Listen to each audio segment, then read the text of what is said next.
ní Alhaj Abdulkabir Bukola Alayande Irasalatu, King of Islamic Music.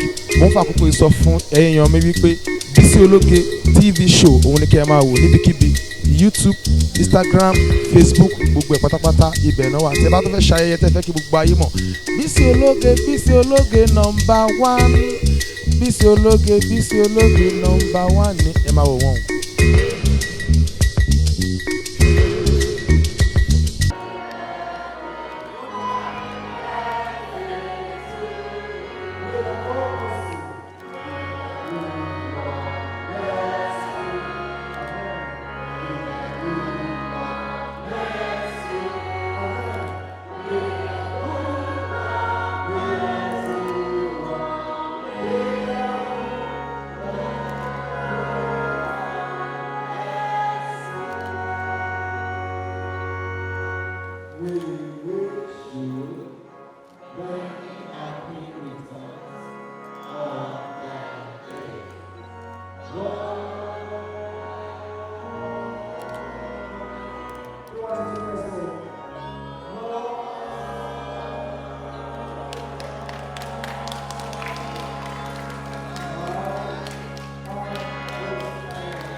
Just give us the space. Yeah, but it takes short about. Yes. So that so but it takes short Please. Right. I don't do it about saying.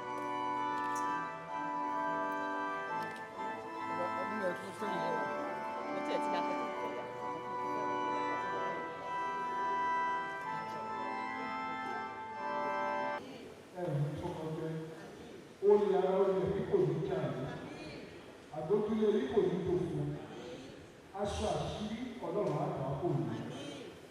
Ìyẹn máa lọ láti pàdé ipá láti ṣe ilé ìṣẹ́nu. Ní ètò kù nínú ọdún yìí, lórúkọ Jésù ẹ̀rù ní kí òní ṣòro. Lórúkọ Jésù ọfà yóò ní báyìí. Adàrà fún yín. Ọlọ́run ayọ̀ ọ̀rọ̀ yín sí mímọ́. A sì súre fún yín wípé gbogbo ìdánwọ́lé yín ayọ̀ yín sí mímọ́. Ní orúkọ Jésù Kristi Olúwa wa.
Thanks for watching this video. Please don't forget to click on subscribe button.